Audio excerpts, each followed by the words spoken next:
Shalom, damai di hati Bapak Ibu Saudara yang dikasihi dan diberkati oleh Tuhan. Senang sekali di kesempatan ini boleh berjumpa kembali melalui channel YouTube kami dan merupakan satu sukacita akan membagikan kebenaran firman Tuhan. Bacaan MTPJ Minggu Berjalan ini Galatia pasal 2 ayat 15 sampai 21 yang oleh Lembaga Alkitab Indonesia diberikan perikop yang terutama juga untuk orang Kristen keturunan Yahudi. Kami berharap tentunya Bapak Ibu Saudara membaca bagian ini di rumah masing-masing agar supaya dapat merenungkannya bersama dengan kami. Sebelum merenungkan firman Tuhan, mari kita berdoa. Bapa, di dalam nama Tuhan Yesus, Bapa yang mengasihi kehidupan kami, pujian dan syukur kami persembahkan kepadamu Tuhan, sebab Engkaulah yang pemilik kehidupan kami, sebab Engkaulah yang bertakhta atas kehidupan kami. Tuhan, kami tidak dapat mengerjakan apapun di luar dari kehendak Tuhan. Kami tidak dapat berbuat apapun tanpa pertolongan Tuhan. Maka waktu ke depan ketika kami memberitakan firman, kami hanya minta Roh Kudus Tuhan menuntun, berbicara, menyentuh setiap hati, bahkan dimanapun setiap pendengar berada dalam pertolongan Roh Kudus Tuhan, boleh memahami firman-Mu dan dapat melakukannya dalam kehidupan hari lepas hari. Bapa, di dalam nama Tuhan Yesus, kami sungguh percaya bahwa ketika kami hidup beriman kepadamu, ketika kami merespon akan setiap kasih dan anugerah Tuhan bagi kami, maka kami memiliki kepastian keselamatan di dalam nama-Mu. Maka ya Tuhan Allah, pemberitaan firman dalam waktu ke depan hanya kami mau serahkan ke dalam tangan Tuhan yang penuh kasih. Ini doa kami, dalam nama Tuhan Yesus kami berdoa. Amin.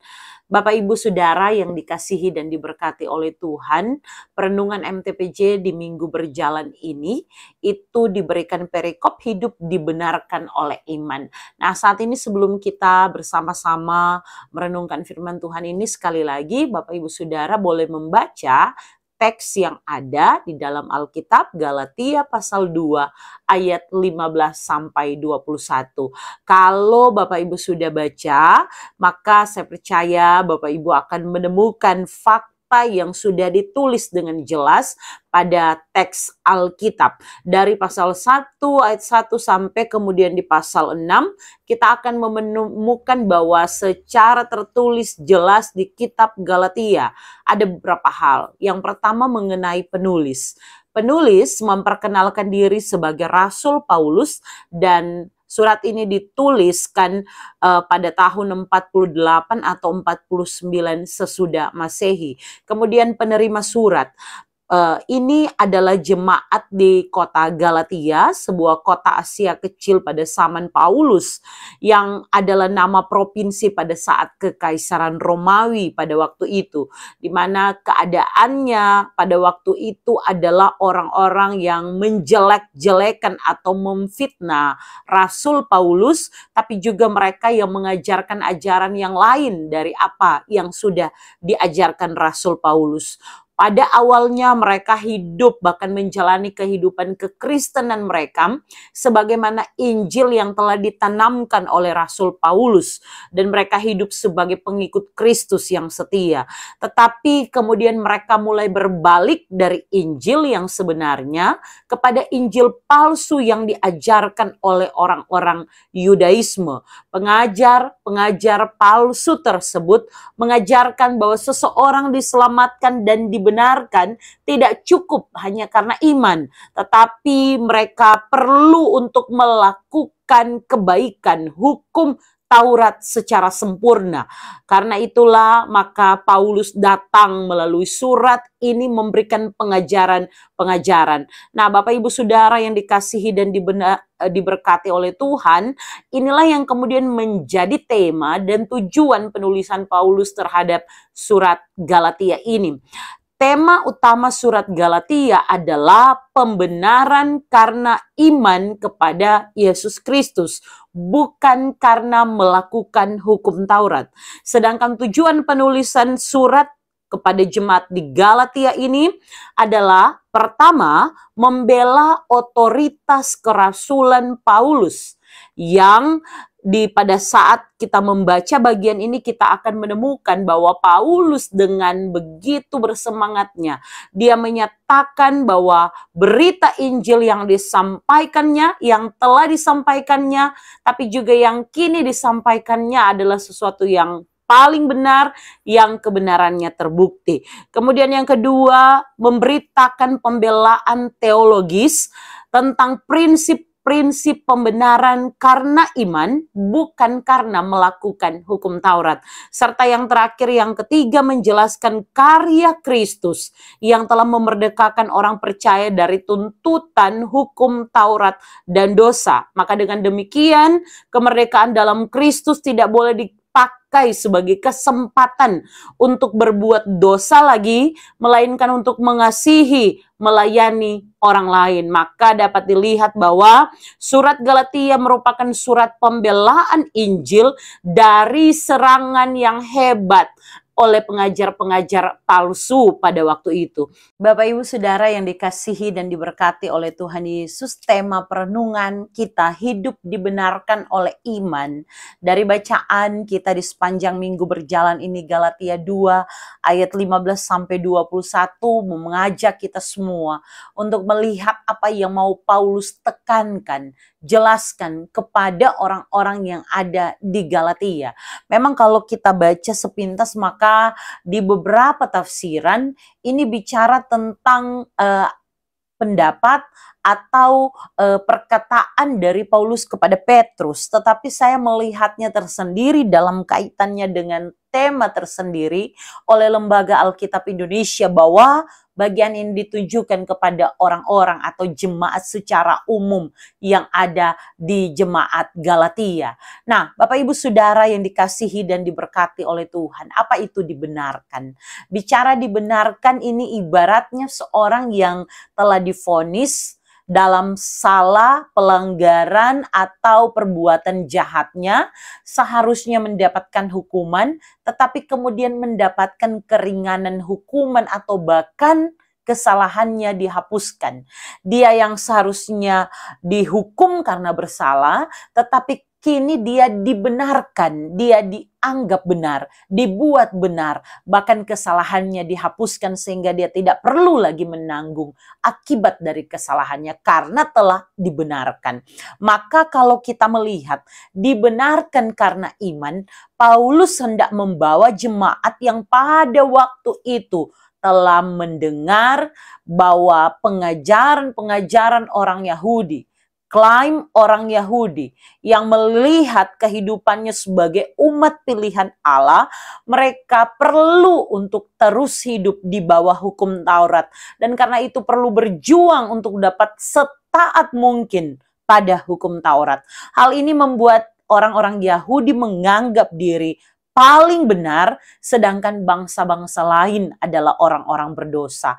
Padahal Paulus bawa di ayat 16, tidak ada seorang pun yang dapat dibenarkan karena melakukan hukum Taurat. Bagi Paulus, orang Yahudi berdosa, orang non-Yahudi di luar Yahudi juga adalah orang berdosa, yang masing-masing dalam keberdosaannya tidak dapat taatnya sesempurnanya melakukan yang namanya hukum Taurat. Karena kalau bicara ketaatan pada hukum Taurat dengan aturan-aturan yang ada, tentunya tidak boleh ada cacat sekecil apapun. Dan Paulus katakan bahwa ini bicara bahwa Kristus sendiri telah menyempurnakan hukum Taurat, maka cukuplah dengan beriman kepada Kristus. Tidak perlu ditambahkan dengan melakukan perbuatan baik, melakukan hukum Taurat. Sebaliknya, perbuatan baik, apa yang baik, itu adalah respon, buah iman kepada Yesus Kristus. Paulus mempunyai pemahaman yang demikian, sama seperti orang-orang Yahudi ketika ia belum berjumpa dengan Kristus. Tetapi karena dia kini mengenal Kristus yang telah menebus dia, seorangnya adalah orang jahat yang patut dihukum, tetapi dibenarkan dalam kasih karunia Allah.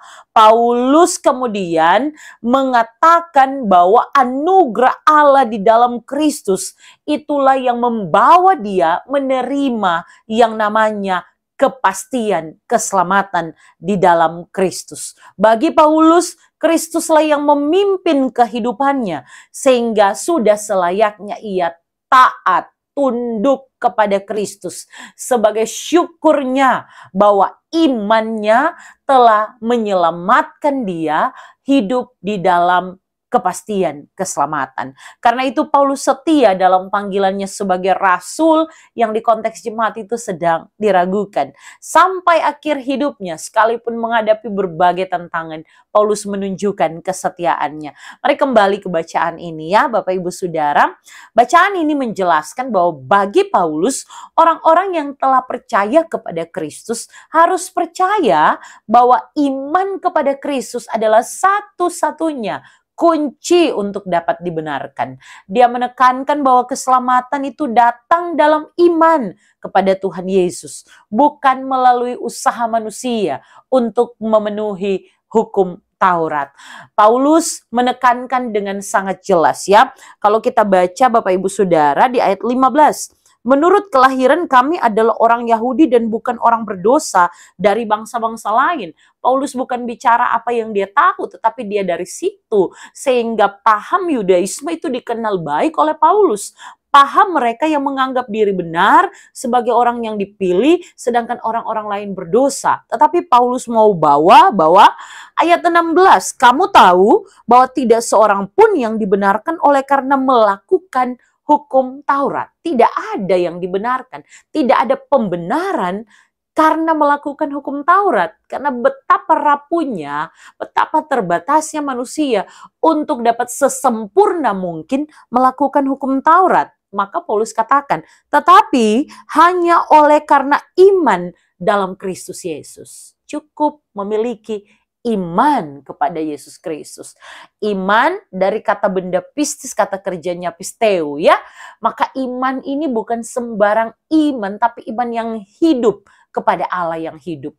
Iman kepada Allah bahwa Allah telah menebus manusia melalui Yesus Kristus anaknya yang tunggal.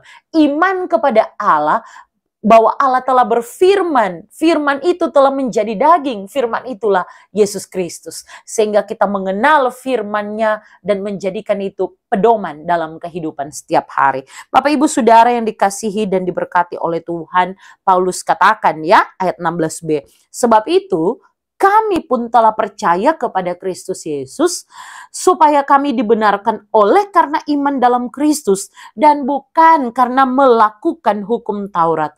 Sebab tidak ada seorang pun yang dibenarkan oleh karena melakukan hukum Taurat. Dia ulang-ulang ini untuk menekankan kepada pembaca pada waktu itu. Jangan sampai pengajaran yang ada justru membuat mereka mundur dari apa yang sudah mereka pegang selama ini. Bagaimana mereka beriman kepada Allah, bagaimana mereka tahu tentang kebenaran di dalam Injilnya. Dan inilah yang Paulus sampaikan. Beda sekali ya Bapak Ibu Saudara kalau bicara keselamatan karena perbuatan baik. Walaupun kita hidup tuh di tengah-tengah dunia, kehidupan bergereja yang sangat kental, bahkan kehidupan beribadah yang begitu padat. Khususnya kita di gereja Masih Injili di Minahasa ya, padat sekali, banyak sekali kegiatan pelayanan ibadah. Kalau boleh dihitung itu Senin sampai ketemu Senin selalu akan penuh dengan yang namanya pelayanan ibadah. Tetapi apakah keselamatan kita tergantung dari banyaknya beribadah? Apakah keselamatan kita itu turut didukung oleh seberapa sering kita melakukan kebaikan, perbuatan baik, seberapa banyak amal yang kita lakukan?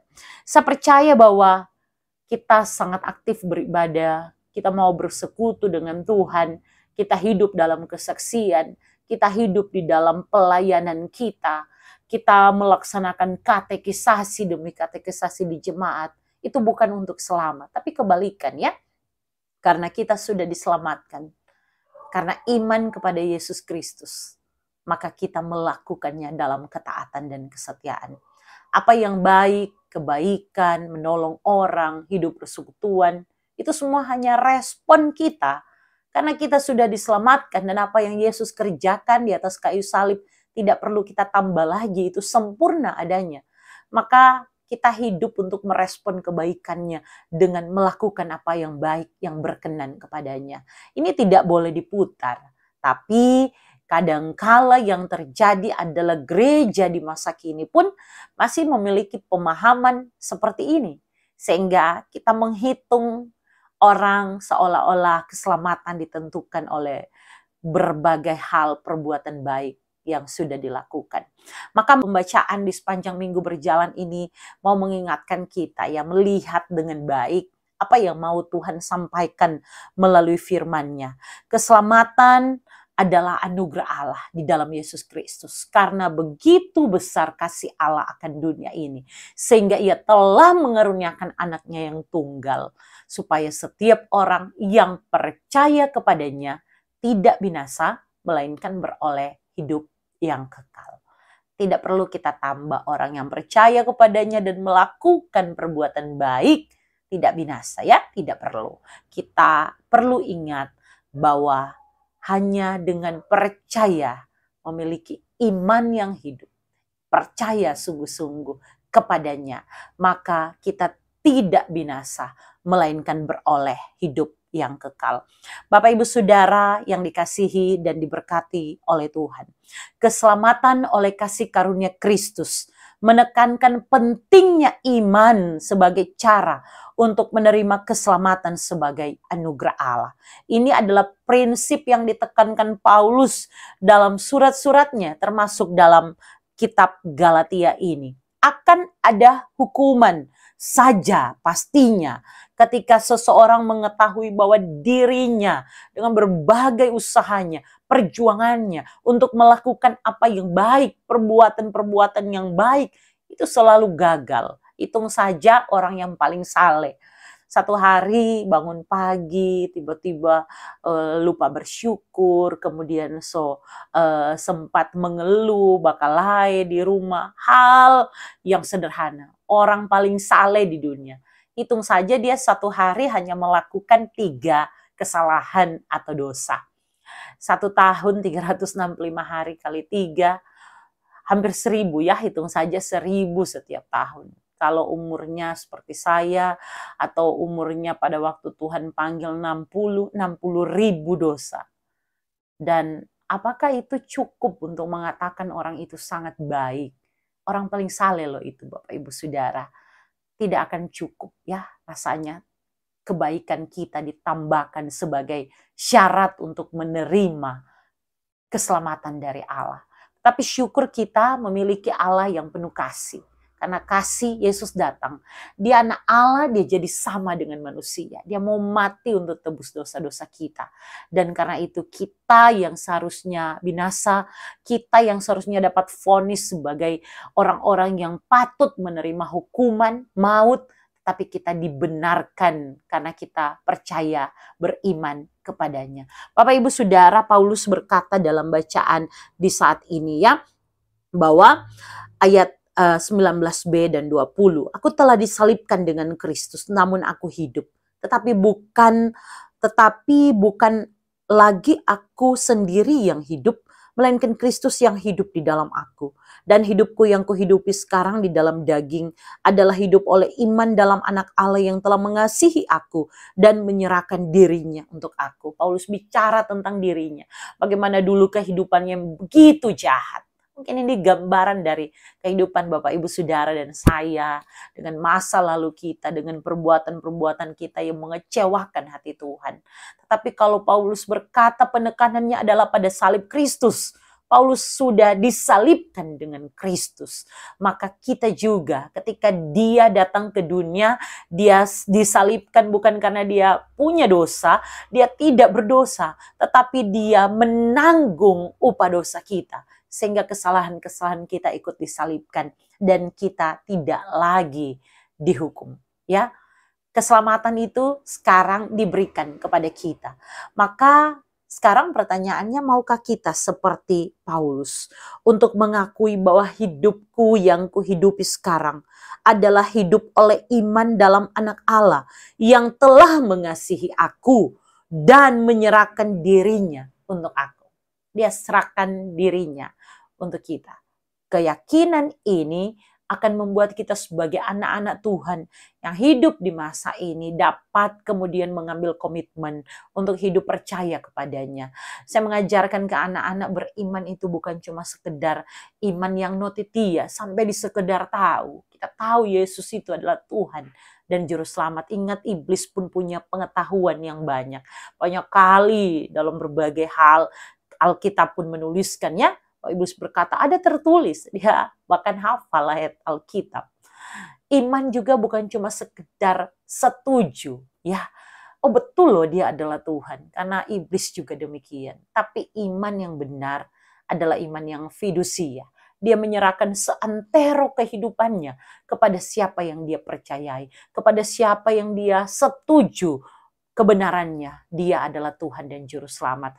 Maka Bapak Ibu Saudara, saat ini mari renungkan dengan kehidupan kita. Pernahkah selama ini kita berpikir bahwa kita sudah melakukan yang baik sehingga kita lebih dari orang lain? Orang lain masih berdosa, mereka tidak dapat selamat sedangkan saya sendiri yang selamat. Saya saja yang selamat, keluarga saya.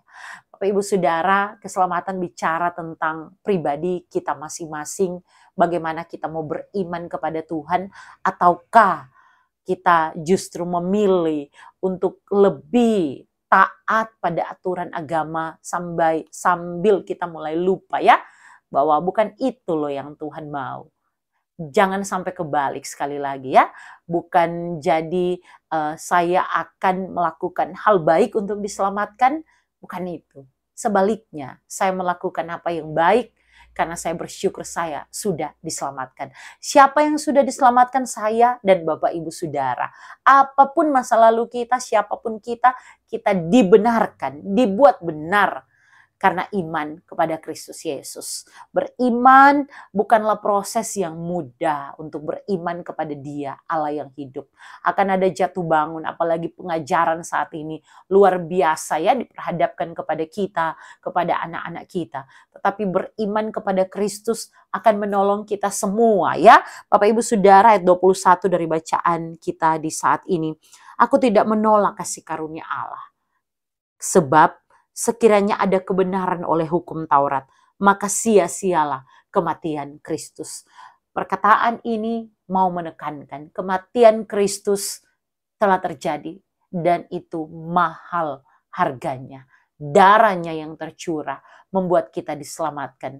Kita tidak perlu menambahkan dengan sekecil apapun usaha kita untuk dapat diselamatkan. Karena kematiannya adalah pengorbanan sekali untuk selama-lamanya dan itu sempurna adanya. Menebus kita dari hutang dosa, dari upah dosa. Dan kita telah diselamatkan.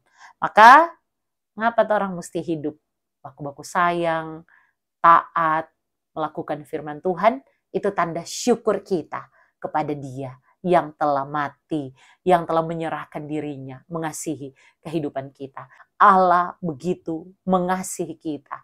Itulah alasan, satu-satunya alasan Yesus datang ke dunia. Jadi sama dengan manusia, karena Dia mengasihi kita. Mari kita berdoa. Bapa di sorga, terima kasih untuk firman-Mu. Ajar kami melakukannya terus dengan ketaatan dan kesetiaan. Bukan karena kami ingin selamat dengan usaha kami. Tuhan, sungguh kami tidak dapat menyelamatkan diri kami. Tetapi ini wujud syukur kami karena kami tahu karya salib-Mu telah berlaku satu kali untuk selama-lamanya dan itu telah menyelamatkan kami dari upah dosa. Kami yang seharusnya dihukum tetapi beroleh belas kasihan anugerah Tuhan. Terima kasih Tuhan. Ajar kami untuk terus hidup beriman kepadamu. Ajar kami untuk terus memelihara iman kami dan mengajarkan hal ini kepada anak-anak kami, generasi kami, jemaat di mana kami layani. Bahwa sungguh hidup kami tanpa iman kepadamu sia-sia adanya. Tetapi sebaliknya Tuhan, ketika kami hidup beriman kepadamu, kami tahu kami yang telah diselamatkan ini perlu memelihara hidup yang setia kepada firman-Mu, agar kehidupan kami di dunia yang sementara ini menjadi berkat bagi banyak orang. Dan itu kami buat semata-mata sebagai syukur sukacita kami untuk apa yang Tuhan buat bagi kami. Terima kasih Tuhan, setiap pendengar Tuhan berkati, dan kami semua ada dalam pertolongan Tuhan. Ini doa kami. Dalam nama Yesus Tuhan yang hidup kami berdoa. Amin. Bapak Ibu Saudara, akhirnya sampai jumpa. Tuhan Yesus memberkati. Shalom, damai di hati.